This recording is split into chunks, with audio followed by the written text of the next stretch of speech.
నమస్తే welcome to popcorn media entertainment. OG అనేది మనకి సెప్టెంబర్ 25న రిలీజ్ అవుతున్న సంగతి తెలిసిందే. మరి దీనికి సంబంధించిన అప్డేట్స్ అయితే ఒక్కొక్కటిగా మనకి వస్తున్నాయి.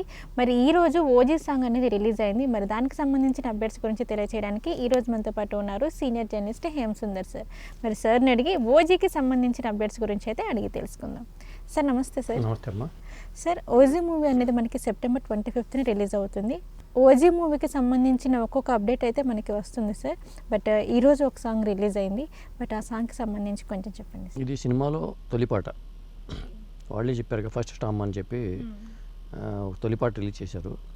ఈ పాట ప్రత్యేకత ఏంటంటే ఇది గ్రూప్ సాంగ్ లాగా ఉంది. టైటిల్ సాంగ్, సినిమాలో టైటిల్ సాంగ్. అంటే ఫస్ట్ ఒక సాంగ్ హీరో ఎలివేషన్ సంబంధించిన వచ్చే పాటలాగా మనకి తెలుస్తుంది. అంటే తమన్నా పాడాడు దీంట్లో. మరి సింబు, తమిళ హీరో సింబు కూడా వాయిస్ ఇచ్చాడు ఈ పాటకి. అది ఈ పాటకున్న ప్రత్యేకత. అంటే సింబుతో పాడించాలని ఆలోచన ఎలా వచ్చిందో మాకు తెలియదు, కానీ హీరోలు ఇంకొక సినిమా వాళ్ళ సినిమాలో పాడుకుంటారు, కానీ వేరే సినిమాకి సాధారణంగా వాయిస్ ఇవ్వరు. అలాంటిది సింబుతో పాడించాలని ఆలోచన తమన్ అయ్యింటుంది బహుశా. మొత్తానికైతే తమన్ మ్యూజిక్ సినిమా ఎలివేషన్స్ ముఖ్యంగా అంటే పవర్ స్టార్ ఫ్యాన్స్కి అయితే గూజ్ బంప్సే. అంటే పవర్ స్టారు మాస్ ఎపిల్ ఉన్న హీరో. కేవలం ఈ సినిమా మాస్ సినిమా. ఓజాస్ గంభీర అనే పాట టైటిల్ సాంగ్. ఓజాస్ గంభీర అంటూనే పాట వెళ్ళిపోతుంది.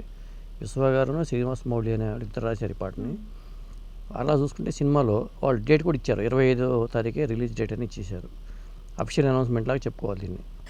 సార్ ఈ సాంగ్ రిలీజ్ అయిన తర్వాత ఫ్యాన్స్ కూడా చాలామంది ఏంటంటే ఓజేరా అని చెప్పేసి సాంగ్ ఉంది కదా సార్, వార్నింగ్ ఇచ్చినట్టుంది అనేసి నన్ను ట్వీట్ చేశారు కదా సార్. మరి దానిపైన మీ స్పందన ఏంటి? అంటే కొంతమంది శత్రువులు ఉంటారు కాబట్టి ఆయన స్పీడ్ పెంచారని అందుట్లో అనుమానం ఏం లేదు. పవర్ స్టార్ ఎప్పటి నుంచో ఆగిపోయిన సినిమాలను కంప్లీట్ చేయటము, నిన్నకాక మొన్న విరమలు రావటము, మళ్ళీ వెంటనే ఈ సినిమా పాట రావటము, ఇవన్నీ అంత ఫాస్ట్గా చేస్తున్నారంటే ఆయన స్పీడ్ పెంచారని అనుకోవాలి. మరి ఈ సినిమా అప్డేట్స్ ఇంత ఫాస్ట్గా రావటం కూడా విశేషంగానే చెప్పాలి. షూటింగ్ పార్ట్ కంప్లీట్ అయిపోయింది కాబట్టి రిలీజ్ డేటు వాళ్ళు ఇచ్చేశారు, 25th అని చెప్పి ఇచ్చేసారు. అంటే పవర్ స్టార్ ఒక గ్యాంగ్స్టర్గా నటించే సినిమా ఇది. అవును. ఇప్పటి వరకు మూవీస్ మనం చూసుకున్నట్లయితే సో ఇప్పటి వరకు ఒక లెక్క అన్నట్టు, ఇప్పటి నుంచి ఒక లెక్క అన్నట్టు ఈ మూవీ కొంచెం స్పెషల్గా కనిపిస్తుంది కదా సార్. ఇప్పుడు సుజిత్ కూడా ఇది ఛాలెంజింగ్ టాస్క్ సుజిత్కి. ఎందుకంటే అతను ప్రభాస్తో సాహో చేశాడు, అతనికి ఒక హిట్ కావాలి, ఎప్పటి నుంచో వెయిట్ చేస్తున్నాడు. ఇప్పుడు వీరమల్లికి వచ్చినట్టుగా దీనికి ఏమైనా డిస్టర్బెన్సెస్ ఏమి లేవు. వీరమల్లికి ఏంటంటే డైరెక్టర్లు మారటం కానీ ఇట్లాంటివన్నీ రకరకాల ఇష్యూస్ అయితే వచ్చినాయి. ఈ సినిమాకి లేదు. ఎవరైతే డైరెక్ట్ చేశాడో సుజిత్, అతనే cinema director. Tamannaah music, Tamannaah elevations ఎట్లా ఉంటే మనకు తెలుసు. కాబట్టి ఈ సినిమా పరంగా ఖచ్చితంగా పవర్ స్టార్కి అయితే ఇది ఒక కెరీర్కి మళ్ళీ ఒక మలుపు అని చెప్పాలి. ఎందుకంటే మాస్ పల్స్ బాగా తెలిసినట్టు పవర్ స్టార్. అది ఉన్నది ఏంటంటే మాస్ అభిమానులే. ఈ పాట ఎలివేషన్స్, ముఖ్యంగా హీరోయిజం ఎలివేషన్స్ అనేవి ఈ పాట ద్వారా మనకు అర్థమవుతుంది. విజువల్స్ కూడా చూసాం మనం. కేవలం హీరోయిజం ఎలివేషన్స్ అనే విషయాలు ఎక్కువ ఉన్నాయి. అలాగే దీనికి సంబంధించిన ఒక యాక్షన్ సీక్వెన్స్ లీక్ అయిందని చెప్పి పొద్దునే రకరకాల వార్తలు వచ్చేసినాయి. జనరల్గా అయితే ఇంకా ఈ పాట వాళ్ళు రిలీజ్ చేద్దామని అనుకోలేదు, వాళ్ళు 3వ తారీఖు 5వ తారీఖు అనుకున్నారనేది ఒక టాక్ అయితే ఉంది. కానీ సడన్గా ఇట్లా లీకులు వస్తున్నాయని చెప్పేసి వాళ్ళు ఫాస్ట్గా ఈ పాటను అయితే రిలీజ్ చేశారని చెప్పాలి. అంటే ఏదైనా ఒక సాంగ్ రిలీజ్ చేసే ముందు చిన్న ఇంటిమేషన్ ఉంటుంది కదా, బట్ అలా ఏం లేకుండా రిలీజ్ చేసేసారు, ఫాస్ట్గా రిలీజ్ చేసేసారు. అది ఎందుకంటే దీంట్లో చాలామంది ఏం చేస్తారంటే వీళ్ళు ఎక్కువైపోయారు. సెట్స్లో జరిగే అన్ని ఫోన్లతో తీసుకోవడం, ఏదో అప్లికేషన్ ఫోన్లు ఎలా చేయరు అసలు. ఏదో అప్లికేషన్స్ వల్ల వాళ్ళు వెళ్తారు. వెళ్ళిన వాళ్ళు ఏంటంటే ఆ ఫోటోలు తీసుకుని సోషల్ మీడియాలో పెట్టేస్తున్నారు. అది సినిమాల పరంగా చాలామందికి లాస్ అవుతుంది. అందుకనే ఏదైనా సినిమా అయిపోతే వెంటనే రిలీజ్ చేయడమే బెటరు. ఉస్తాద్ భగత్ సింగ్ కూడా సినిమా అయిపోయినప్పుడు డిలే చేయడం అనవసరం.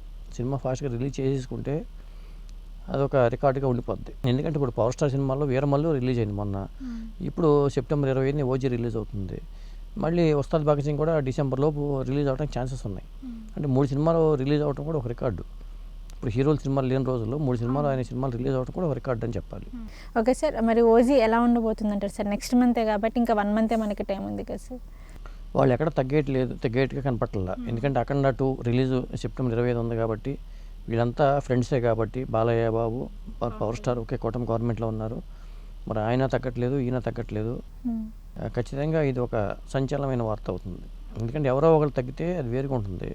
2 సినిమాలు ఒక రేట్లో రిలీజ్ అవడం అనేది సాధారణంగా ఎవరికి మంచిది కాదు. కలెక్షన్స్ పరంగా ఎప్పుడైనా సరే షేరు స్ప్లిట్ అవుతాయి కలెక్షన్స్. అది ఒక రికార్డులకి డిస్టర్బ్ చేస్తాయి. ఒక హీరో పేరుతో రికార్డులు రావాలంటే అది రికార్డుని డిస్టర్బ్ చేస్తుంది. అది అందువల్ల అప్పుడు ఖచ్చితంగా కంపారిజన్ అంటే మొదలవుతుంది. ఈ 2 సినిమాలు ఒకసారి రిలీజ్ అయినప్పుడు ఏమవుతుందంటే దానికన్నా ఇది బెటరా, ఇది బెటరా, అది బెటరా, ఈ టైపు చర్చ నడుస్తుంది కాసేపు. అందువల్ల ఏ సినిమాకైనా ఒక సినిమాకి అది ఇబ్బందికరమే. కంపారిజన్ అనేది స్టార్ట్ అవుతుంది. ఇప్పుడు సంక్రాంతికి సినిమా చూసాం, సంక్రాంతికి వస్తున్నాం కామ్గా ఉన్నా కానీ ఆ సినిమా పెద్ద హిట్ అయింది. అంతకుముందు వచ్చిన సినిమాలన్నీ కూడా డల్ అయిపోయినాయి. ఎప్పుడైనా అలాగే ఉంటుంది. సినిమాలో కంటెంట్ ఉంటే కంటెంట్ ఉన్న సినిమా హిట్ అవుతుంది. మొత్తానికి పాట అయితే హిట్ అని చెప్పాలి. ఈ ఓజాస్ గంభీర టైటిల్ సాంగ్ అయితే పాట హిట్. ముఖ్యంగా హీరో ఎలివేషన్స్ మీద ఈ సాంగ్ అయితే ఉంది. ఖచ్చితంగా ఇది గూస్ బంప్స్ తెప్పించే సాంగ్ అని చెప్పొచ్చు పవర్ స్టార్ ఫ్యాన్స్కి. ఓకే. సో మొత్తానికైతే సెప్టెంబర్ 25న అటు ఓజీ అటు అఖండ 2 2 పోటీ పడే ఛాన్సెస్ అయితే ఉన్నాయంటారు. ఇక తగ్గట్లేదు, ఎవరో తగ్గే పరిస్థితి కనపట్లేదు. 2 సినిమాలు కూడా రిలీజ్ అవడానికి క్లియర్ అయిపోయింది అనేది మనకు అర్థమవుతుంది. ఒక 1 డే ఇటు అటు కూడా అయ్యే ఛాన్సెస్ లేవని అవకాశం లేదు. ఓకే. వాళ్ళు ఫిక్స్ అయిపోయారు అంతే. వాళ్ళు ఎందుకు ఫిక్స్ అయ్యారో ఏంటో తెలియదు కానీ వాళ్ళు ఫిక్స్ అయిపోయారు. ఒకవేళ తగ్గితే ఏమన్నా బోయపాటి తగ్గాలి, అక్కడ తగ్గాలి, కానీ ఆ వాతావరణం కూడా కనపట్ల. ఓకే.